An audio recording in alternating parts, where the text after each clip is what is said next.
Eco Tejas world class electric bike అతి తక్కువ ధరలోనే. నమస్తే, నేను విజయ్. సో తెలుగు రాష్ట్రాల్లో ఇప్పుడు ఎక్కడ చూసినా కూడా ఒక హత్య గురించే డిస్కషన్. మహిళను దారుణంగా హత్య చేయడం, ఆ తర్వాత ఉడకపెట్టడం, ముక్కలు చేసి పొడి చేయడం, ఇదంతా వినడానికి కూడా చాలా జుగుప్సాకరంగా ఉంది. అయితే దీని గురించి డిస్కస్ చేద్దాం. మనతో పాటు స్టూడియోలో ఉన్నారు అనలిస్ట్ కృష్ణకుమార్ గారు. దీని గురించి ఇలా వీడియో చేయాలన్నా కూడా చాలా బాధగా ఉంది. నిజంగా ఒక మహిళను ఆ విధంగా హత్య చేసి, ముక్కలు చేసి, ఎండబెట్టి పొడి చేయడం, ఇంతకుముందు ఎక్కడ కూడా ఇలాంటి ఘటనలు మనం చూడలేదు. ఒక మహిళగా మీకు ఏమనిపిస్తుంది ఈ వార్త వింటుంటే? లేదండి, నేను ప్రతిసారి మహిళగా స్పందించండి, ఒక మహిళని ఇలా చేయొచ్చా అనడాన్ని నేను ఎందుకో జీర్ణించుకోలేను. ఒక మనిషి ఇంకొక మనిషిని ఎలా చేయగలిగాడు ఇట్లా? అక్కడ ఒక మనిషి అండి, ఆ ప్రాణం ఉన్న మనిషి. జంతువులు కూడా మరీ ఇంతలా చేస్తాయని నేను అనుకోను. జస్ట్ వాటి ఆకలి కోసం జంతువులను చంపుతాయి తప్పితే వాటిని తీసుకొని దాచిపెట్టుకొని లాకర్లో పెట్టుకొని బీరువాలో పెట్టుకొని ఉండవు. వాటికి అప్పటికి ఆహారం కోసం అవి వేటాడతాయి. కానీ మనిషికి ఏం రోగం వచ్చిందండి? ఈ మనిషి, ఇది ఆడవాళ్ళు చేసినా మగవాళ్ళు చేసినా ఎవరు చేసినా, కొన్ని సందర్భాల్లో ఆడవాళ్ళు కూడా చేస్తున్నారు ఇట్లా. కానీ ఇప్పటి సందర్భం, ఇప్పటిదే కాదు, మొన్న 4 రోజుల క్రితం సందర్భం కూడా గర్భిణీ పొట్ట మీద కూర్చొని ఊపిరాడకుండా చేసి చంపటం. కాకపోతే ఆ తరువాత వాడు శవాన్ని మాయం చేసే విషయంలో వీడంత క్రూరంగా లేడు, కానీ చేసింది రెండూ ఒకటే. కానీ వీడు ఇలా చేయడం వెనకమాల కారణం ఏంటి అంటే, వీడు బాగా తెలివైన వాడు. ఆర్మీలో వర్క్ చేసి వచ్చాడు. పైగా వీడికి అసలే కోతి ఆ పైన కళ్ళు దాగింది అన్నట్లు, ఆర్మీ నుంచి వచ్చింది చాలన్నట్టు ఉద్యోగం చేస్తూ వీడు మానసిక రోగి, శాడిస్ట్ వాడు. వెళ్ళి మరి వచ్చి ఆనందంగా ఉన్న టైంలో ఈ విధంగా చేయడం అనేది, ఆనందం అనేది అమ్మాయి జీవితంలో ఉండదండి. అమ్మాయి చెప్పుకుని ఉండదు. ఒక్క రాత్రి గురుమూర్తి ఇలా తయారయ్యాడు అంటే నేను ఒప్పుకోను. ఇది మొదటి నుంచి గురుమూర్తి ఇంతే. కానీ ఇప్పుడు బయటకు వచ్చింది వ్యవహారం. చిన్నా చితక చేసుకుంటూ వచ్చాడు. ఇలాంటి మానసిక రోగులకి భార్యలు ఒక ఆట వస్తువులాగా ఉంటారు. వాళ్ళు నుంచోమంటే నుంచోవాలి, కూర్చోమంటే కూర్చోవాలి, నవ్వమంటే నవ్వాలి, ఏడవమంటే ఏడవాలి, పడుకుందాం రా అంటే రావాలి. ఇలా ఆ అమ్మాయిని శాసించి మరి ఆ అమ్మాయి ఎందుకండి నోరు మూసుకుని ఊరుకుంది అని అనొచ్చు. పిల్లల కోసం ఎంత భరించిందో మహాతల్లి. ఇంత క్రూరుడు ఈ అమ్మాయిని ఇంతకుముందు ఎంత హింసించుంటాడో. ఈ సోకాల్డ్ సమాజానికి భయపడో, పిల్లల భవిష్యత్తు గురించి ఆలోచించో ఆ తల్లి నరకేతన అనిపించింది. ఈరోజు చనిపోయిన తర్వాత ఈ శవాన్ని మాయం చేసి ఆల్రెడీ ఉన్న గర్ల్ ఫ్రెండ్ తోటి ఉండాలి అనే అతని మనస్తత్వం ఉంది చూసారా? అందుకే ఆ అమ్మాయిని చంపాలనుకున్నాడు, చంపాడు. ఆనవాళ్ళు లేకుండా చేసి పోలీసులకు కూడా ఒక సవాలు విసిరి తప్పనిసరి పరిస్థితుల్లో రివీల్ చేయాల్సిన పరిస్థితి వచ్చింది. రివీల్ చేశాడు.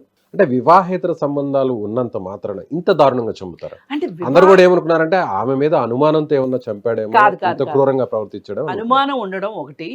అనుమానం అంటే అది ఒక మానసిక రోగం. అది ఏ ఫేజ్లో అన్నా ఉండేవండి, ఏ ఫ్రేమ్లో అన్నా ఉండేవండి. అనుమానం అనేది ఒక మానసిక పరమైన జబ్బు.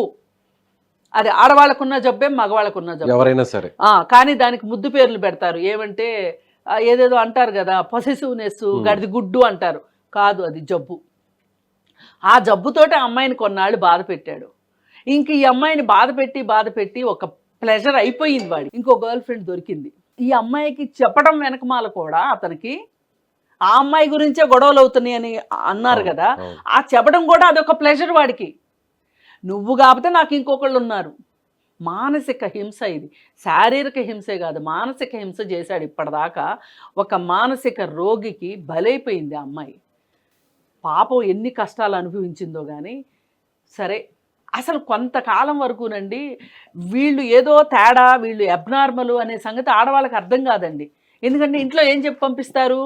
మొగుడన్నా కొట్టకుండా ఉంటాడా, మొగుడన్నా తిట్టకుండా ఉంటాడా, నువ్వే సర్దుకో, నువ్వే కొంగును ముడేసుకో, కుటుంబం పరువు, నీ వెనకమాల చెల్లెళ్ళకి పెళ్ళి, అసలు నీ పెళ్లి చేయడానికి ఎంత ఖర్చు చేశాము, ఇవన్నీ మాట్లాడి బ్రెయిన్ వాష్ చేసి పంపిస్తారు కదా. ఈ బ్రెయిన్ వాష్లో ఉన్న టైంలో అతను ఒక అబ్నార్మల్గా ఉన్నాడు అనే సంగతి ఈ అమ్మాయికి అర్థం కాదు. అంటే తిరగబడాలంటారా మీరు? తిరగబడాలని కాదు, అవగాహన కావాలంటాను. ఈ మనిషి ఇలా ఉన్నాడు, ఈ మనిషితో నేను జీవితాంతం బతకగలనా, అసలు ఒక మనిషితో మగతోడు లేకుండా నేను బతకలేనా, ఈ అవగాహన రావాలండి ఆడవాళ్ళకి. నాకు ఆ 47 రోజుల సినిమాలో జయప్రద అనే డైలాగ్ నాకు నచ్చుతుంది.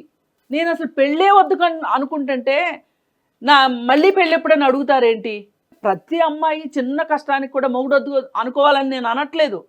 కానీ ఈ విపరీతం అర్థమయ్యేసరికి ఈ ఆడవాళ్ళకి ఏమవుతుందంటే పిల్లలు వచ్చేస్తారు. పిల్లల్ని కనకపోతే గొడ్రాలంటారు. అందుకని కనేయాలి అర్జెంటుగా. ఈ వీళ్ళు కూడా పిల్లల్ని ఎందుకు కంటారు అంటే, ఇక పిల్లల్ని అసలు మామూలుగానే మంగళసూత్రం వేసి తీసుకొచ్చి పొలుపుతాడు కట్టి దొడ్లో కట్టేసుకుంటే, ఈ పొలుపుతాడు లాక్కొని వెళ్ళిపోకుండా ఉండటానికి పిల్లలు ప్రేమ మాతృత్వం ఈ పెద్ద భావజాలాన్నంతా ఆమె నెత్తి మీద రుద్ది చచ్చినట్టు పడి ఉంటాం. ఈ పడున్న తర్వాత ఇంక మన శాడిజం, నువ్వు కాదే నాకు ఇంకొకళ్ళు ఉన్నారు.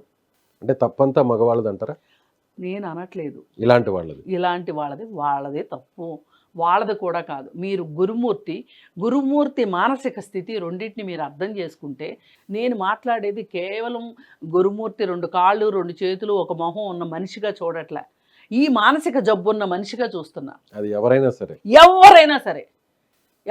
సరే అలాంటి వాడిని తల్లిదండ్రులు కనిపెట్టలేదా, స్కూల్ టీచర్లు కనిపెట్టలేదా? ఇది ఒక్కరోజు హఠాత్తుగా రాదండి. ఏ మానసిక పరమైన శాడిజం కూడా మొదటి నుంచి ఎంతో కొంత కనిపిస్తుంది. నేనున్నా ఉండకపోయినా 100 ఏళ్ళు ఇచ్చి చచ్చినట్టు ఉంటుంది. దీనికల్లా నేర్పించి పెట్టారు కదా. ఆడవాళ్ళు తయారు చేయబడతారు ఈ దేశంలో, పుట్రో. ఎవరు తయారు చేస్తారంటారు? సమాజం తయారు చేస్తుంది, తల్లిదండ్రులు తయారు చేస్తారు, మన సంస్కృతి సాంప్రదాయాలు తయారు చేస్తాయి. మీరు పెళ్లిలో చూడండి, ఇది అనాదిగా వస్తున్నటువంటి సంస్కృతి సాంప్రదాయాలు కాదండి, అనాదిగా చాలా వచ్చినాయి కాదు కదా. అనాదిగా చాలా వచ్చినాయి. అవి ఎందుకు మార్చుకున్నాం? ఇది ఎందుకు మార్చుకోం? సతీ సగమనాన్ని ఎందుకు మార్చుకున్నాం? మనం చైల్డ్ మ్యారేజ్ని ఎందుకు మార్చుకున్నాం? మార్చామా లేదా? వితంతు పునర్వివాహం మార్చామా లేదా? మరి ఇన్ని మార్చినప్పుడు ఈ ఇలా మగవాళ్ళు ఉన్నప్పుడు ఎదురు తిరగాలని ఎందుకు నేర్చుకోకూడదు ఆడవాళ్ళు? నేను మాట్లాడేది అది. నేనేదో అసలు 1 సైడెడ్గా అబ్బో మహాసాధువులు ఆడవాళ్ళందరూ పురుషులందరూ క్రూరులని నేను మాట్లాడట్లా. ఇలా తయారవ్వడానికి కారణాలేంటి చూడకుండా, ఇతని మానసిక స్థితికి కారణం ఏంటో చూడకుండా, ఇలాంటి మనుషుల్ని మనం సమాజంలో నుంచి వాళ్ళల్లో మార్పును మనం చూడలేము. ముందు మనకు కావాల్సింది మానసిక ఆరోగ్యం పట్ల అవగాహన కావాలి. ఇక్కడ మన సమాజం మనకేమి నేర్పిస్తుంది? మగవాడన్నాక కొట్టకుండా ఉంటాడా అనే దగ్గర నుంచి మొదలెట్టి, కొట్టడం వేరు, ఇంత దారుణంగా చంపడం. అదే నేను చెప్తున్నా. ఇప్పుడు మగవాడిగా కొన్ని హక్కులు ఉన్నాయి సమాజంలో, అది హక్కులని వాళ్ళు అనుకుంటారు, జబ్బని నేనంట, అది వేరే విషయం. కానీ మగవాడికి ఆడవాళ్ళకంటే కొన్ని హక్కులు ఉన్నాయని మీరు నమ్ముతారా? అంటే భార్యని కొట్టినా పర్వాలేదు, తాగినా పర్వాలేదు, పేకాట ఆడినా పర్వాలేదు, ఇట్లాంటివన్నీ ఒప్పుకుంటారు కదా. ఇలాంటి వ్యక్తులకి మానసిక రోగం కూడా తోడైంది అనుకోండి, తిరగబడతారు. అప్పుడు ఇంకా వాళ్ళని తట్టుకోవటం కష్టం. వీళ్ళకి సిగరెట్ తాగటాన్ని భరించవచ్చు, ఒక మద్యం తాగటాన్ని భరించవచ్చు, అసలు భర్తకి ఇంకొక స్త్రీతో సంబంధం ఉంటే కూడా భరించవచ్చు. కానీ భరించమని కాదు నా ఉద్దేశం, కానీ ఇంత మానసికమైన అసమతుల్యత ఉంటే, ఈ శాడిజం ఉంటే మటుకు భరించలేమండి. ఎంత శాడిస్ట్ కాకపోతే ఒక శవాన్ని మాయం చేసే ప్రాసెస్లో అతను ఎంత చెయ్యగలిగాడు అంటే, అతని ఉద్దేశం ఏంటి? అతనికి చట్టం బాగా తెలుసు. ఇప్పుడు మృతదేహం దొరకలేదు అనుకోండి, ఇప్పుడు అదే చెప్తున్నాడు అతను. చంపిన విషయం బయటకి లీక్ చేసింది అతనే. ఇప్పుడు పోలీసులతో ఏమంటున్నాడు? ఎక్కడైనా ఎవిడెన్స్ ఉందా? దొరికినాయిగా. మరి ఇప్పుడు దొరికినాయి, ప్రూవ్ చేయలేరు అంటున్నారు. ఎందుకు చేయలేరు? అతను చెప్తున్నాడు, సవాల్ చేస్తున్నాడు. ఆడు సవాల్ చేస్తాడు, కోర్టులో చూసుకుంటాను ఏమైనా. వాడు సవాల్. ఇప్పుడు కోర్టులు అంటే ఇంట్లో కట్టేసిన గేదె దున్నపోతు కాదు, వాడు అన్నంత మాత్రాన అవ్వదు. ఇప్పుడు కనిపెట్టారు, ఆ ఇంట్లో రక్తం మరకలు కనిపెట్టారు. బాత్రూంలో వాడు బాగా పొడి చేసేసి ఫ్లష్ నొక్కింది కనిపించింది. అలాగే బకెట్లో వీడు బొంకులు అవన్నీ బయటికి తీసుకెళ్ళటం వచ్చింది, అన్నీ వచ్చేసినాయి. ఇప్పుడు ఇలాంటి వాడికి, ఇలాంటి వ్యక్తికి, ఇలాంటి గురుమూర్తి లాంటి వాళ్ళకి, ఇంత దారుణంగా క్రూరంగా చంపిన వాళ్ళకి ఎలాంటి శిక్ష వేయాలి? ఇది ఒక కేస్ స్టడీ కావాలి మనకి. ఇప్పుడు ఉరి తీసేసామనుకోండి, అసలు వీడి మనస్తత్వం ఏంటి, వీడి ఇలా ఎలా తయారయ్యాడు, ఎందుకు తయారయ్యాడు అనేది మనకు ఎట్లా తెలుస్తుంది? ఇప్పుడు చాలా మంది అంటే వ్యవస్థలో ఇప్పటికిప్పుడు ఆహా. మార్పులు రావాలంటే రావు కదా మేడం. కాదు, నేను అనేది ఏంటంటే ఇప్పుడు ఒక టెర్రరిస్ట్ దొరుకుతాడు, Hmm. వాడికి సైనైడ్ ఉంటుంది వాడి దగ్గర. పోలీసులు పట్టుకుని ఇంకా ఏవో కనుక్కుంటారేమో అనే ఉద్దేశంతో వాడు వెంటనే సైనైడ్ వేసుకుని చచ్చిపోతాడు. ఇప్పుడు మనం వీడికి ఉరిశిక్ష వేసినా అదే పరిస్థితి అవుతుంది. మరి ఏం చేయాలంటారు? ఇది ఒక కేస్ స్టడీ. నేనేం అతను కూర్చోబెట్టి Okay. మర్యాదగా మంచిగా గర్ల్ ఫ్రెండ్ తోటి పెళ్లి చేసి స్టడీ చేయమని చెప్పట్లా నేను. Hmm. ఇప్పుడు ఇతను కానీ, ఇప్పుడు మొన్న గర్భిణీ స్త్రీని చంపిన అతను కావచ్చు, ఇట్లాంటి వాళ్ళని మనము అసలు వాళ్ళ మానసిక స్థితిని మనం ఎనలైజ్ చేసి ఎందుకు వీళ్ళు ఇలా తయారైతే ఆ పరిస్థితులను అరెస్ట్ చేయకుండా ఇట్లాంటి వాళ్ళని తయారు కాకుండా మనం చేయలేము. ఇది ఏదో జీడిపాకంలాగా సాగి సాగి సాగి ఒక 5 ఏళ్ళ తర్వాత 6 ఏళ్ళ తర్వాత అతనికి ఉరిశిక్షో లేకపోతే అతనికి యావజ్జీవ ఖైదో వేస్తే కాదు. Hmm. ఇక్కడ కావాల్సింది ఏంటి అంటే ఇంతటి దారుణమైన మానసిక స్థితిని మనం ఎనలైజ్ చేయకుండా ఇంకొంతమందిని మనం ఎవరు చేయాలంటారు? పోలీసులు దర్యాప్తు చేస్తారు, క్లోజ్ చేస్తారు, ఆ తర్వాత కోర్టుకి హ్యాండ్ ఓవర్ చేస్తారు, చేయడం లీగల్ ప్రాసెస్ నడుస్తుంది. సో ఎవరు ఇన్వాల్వ్ అవ్వాలి? ఆరోగ్య శాఖ ఏం చేస్తుందండి? వైద్య శాఖ ఏం చేస్తుంది? వైద్య శాఖ చేయాలి. Hmm. వైద్య శాఖతో ఈ పని. వేరే ఏ కంట్రీలోనైనా ఒక నేరస్తుడు దొరికితే ఎనలైజ్ చేస్తారండి. ఎందుకు చేశాడు, రీసెర్చ్ అండ్ దారి అనాలిసిస్. తీసినటువంటి పరిస్థితులు ఇప్పుడు ఏంటి? మన దుస్థితి ఎలా ఉందంటే, నేనేమన్నా అంటే దేశాన్ని తిట్టానని నన్ను దేశద్రోహి అంటారు కానీ మనకు అసలు రీసెర్చ్ అనాలిసిస్ లేదండి. ఇప్పుడు పోయినసారి నిర్భయ కట్టినప్పుడు కూడా బ్రిటన్ ఆవిడ వచ్చి చెప్పింది అదే కదా. ఎందుకు ఇక్కడ ఇలా ఈవ్ టీచింగ్ చేస్తున్నారు, ఎందుకు ఇలా అత్యాచారాలు జరుగుతున్నాయి మహిళల మీద, ప్రపంచంలో ఎక్కడా జరగలేని అత్యాచారాలు ఇక్కడ ఎందుకు జరుగుతున్నాయి అంటే మనకి ఇమ్మీడియట్గా అసలు బాగా ఆవేశం వచ్చేసేసింది. మా దేశాన్ని అంటదా, మా దేశాన్ని అంటదా. కానీ భారతదేశంలోనే స్త్రీకి సరైనటువంటి గౌరవం ఉంటుంది, ఇతర దేశాల్లో ఉండదు, పాశ్చాత్య దేశాలు ఇది కనిపించదు అని అంటారు. కానీ మీరేమో మన దేశంలో స్త్రీకి ఉన్నటువంటి దారుణమైనటువంటి పరిస్థితులు ఇంకెక్కడా లేవని మీరు చెప్తున్నారు. ఇంక మీరు ఇలా ఒంటెద్దుగా మాట్లాడితే నేనేం చెప్పాను? నేను ఉన్న పరిస్థితినే చెప్తున్నాను కృష్ణ. ఎవరు చెప్పారు మీకు? భారతదేశంలో బయట దేశాల కంటే మన దేశంలోనే నేషనల్ క్రైమ్ రిపోర్ట్స్ తీయండి. Hmm. మన దగ్గర లింగ సమానత్వం లేదు. అందుకే ఆడవాళ్ళపైన అత్యాచారాలు జరుగుతున్నాయి, ఆడవాళ్ళని చిన్న చూపు చూస్తున్నారు, ఆడవాళ్ళని ద్వితీయ పౌరురాలుగా చూస్తున్నారు అని చెప్తున్నాం. ఈ లింగ సమానత్వం సాధించడానికి ఇంకా 182 ఏళ్ళు పడుతుందంట. ఇప్పుడు చెప్పండి. ఈ లింగ సమానత్వం లేదు కాబట్టే స్త్రీ అంటే నేను సంతోషించడానికే దేవుడు సృష్టించాడు అనే ఉద్దేశంలో మన భారతదేశంలో వాళ్ళు ఉన్నారు. అందుకే ఇన్ని జరుగుతున్నాయి. సమానత్వం లేనందువల్లే ఈ క్రైమ్స్ అన్ని జరుగుతున్నాయి అంటారు. ఒక రకం క్రైమ్ జరుగుతుంది. పురుషుడు అలానే అనుకుంటున్నాడు. సోషల్ మీడియా కూడా ఒక కారణం అనుకోవచ్చు. ఖచ్చితంగా సోషల్ మీడియా ఒక కారణం. సోషల్ మీడియానే కాదు, ఇవాళ మొత్తం సినిమాలు కావచ్చు, యూట్యూబ్ ఛానల్స్ కావచ్చు, ఇంకొకటి కావచ్చు, ఎవరైనా సరే చట్టానికి లోబడి ఎవరు ఉండట్లేదు. చట్టానికి అతీతంగా టీఆర్పీ రేట్ల కోసం పరిగెట్టేటట్లు ఉంటున్నారు. ఇప్పుడు ఈ గురుమూర్తి కేసులో చూడండి, ఇక్కడ ఒక వివాహేతర సంబంధం ఉంది. ఈ వివాహేతర సంబంధం కోసం ప్లస్ అతని మానసిక స్థితి వల్ల ఆమెను చంపాడు. అతను చంపి శవాన్ని మాయం చేస్తే మిస్సింగ్ కేసు కింద నమోదైపోయి తర్వాత ఆమెను నేను పెళ్లి చేసుకోవచ్చు అనే ఒక ఉద్దేశంలోకి అతను వెళ్ళాడు.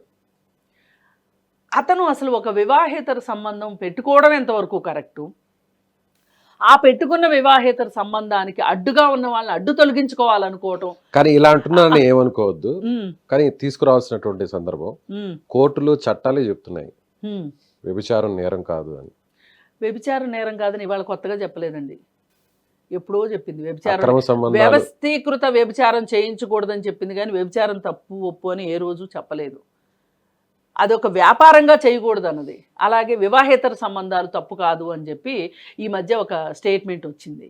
ఈ వివాహేతర సంబంధాలు తప్పు కాదు అనేది దానికి కొనసాగింపుగా ఇంకొకటి కూడా చెప్పారు. ఏమనంటే ప్రభుత్వాలు ఏమనుకున్నాయి అంటే, అసలు వీళ్ళు పెళ్ళిని చాలా ఇష్టంగా భావిస్తారు, ఏదో ఒక పొరపాటున ఒక వివాహేతర సంబంధంలోకి వెళ్ళినా కానీ ఇవాళ మనం ఇచ్చే ఈ స్టేట్మెంట్ వల్ల వాళ్ళు పెళ్ళిని కాపాడుకుంటారు అనే ఒక సదుద్దేశంతో ఇచ్చిందో దురుద్దేశంతో ఇచ్చిందో తెలియదు, కానీ ఆ స్టేట్మెంట్ ఇచ్చి దాని కింద కొనసాగింపుగా ఇంకొక మాట కూడా చెప్పింది. ఏమనంటే ఈ వివాహేతర సంబంధాల వల్ల కుటుంబంలో అశాంతి, అలాగే క్రూయాలిటీ కనుక వస్తే గనక భాగస్వామి దీనిని ఒక విడాకులకి ఒక గ్రౌండ్గా చూపించుకోవచ్చు అని చెప్పి ఇచ్చింది. అంటే అమ్మో నాకు విడాకులు అయిపోతాయేమోనని బెంబేలు పడిపోయి ఆ మగవాడు మారిపోతాడని కోర్టు అనుకుంది. కానీ దాన్ని మన మహానుభావులు ఎంత గొప్పగా తీసుకున్నారంటే, ఓహో నేను వివాహేతర సంబంధం పెట్టుకుని దొంగచాటుగా వ్యవహారాలు నడిపితే పర్వాలేదు, ఎవరికి నచ్చినట్టు వాళ్ళు తీసుకున్నారు, ఆహా ఎవరికి అవసరమైనట్టు. అది నా భార్యకి ఎలాగూ తెలియదు కాబట్టి హెడ్ ఆఫీసు బ్రాంచ్ ఆఫీసు నడిపించుకుందామని అనుకున్నాడు మగవాడు. అంటే అందరు మగవాళ్ళు కాదు, రీసెంట్ గా వచ్చిన అలాంటి సినిమాలను హిట్ చేస్తున్నారు కదా. అదే చెప్తా నేను ఇప్పుడు మీకు. అయితే అలా అనుకుంటే కుటుంబాలతో సహా వెళ్ళి మరి హిట్ చేస్తున్నారు. కరెక్టే. అయితే ఇక్కడ ఏం జరిగింది, వీళ్ళేమనుకున్నారు, ఈ సంగతి ఇంత ముందు దాకా చెప్పకుండా దాచిపెట్టారు. ఎందుకు, ఇంట్లో అశాంతి వస్తుంది, ఎందుకు వచ్చింది, ఉన్న భార్యను ఉంచుకుందాము అనే ఉద్దేశంతో. అయితే ఈ సుప్రీంకోర్టు ఈ సంగతి చెప్పేసరికి ఏం చేశారు అంటే, ఆ వివాహేతర సంబంధం గురించి ఈవిడితో మాట్లాడడం మొదలెట్టారు.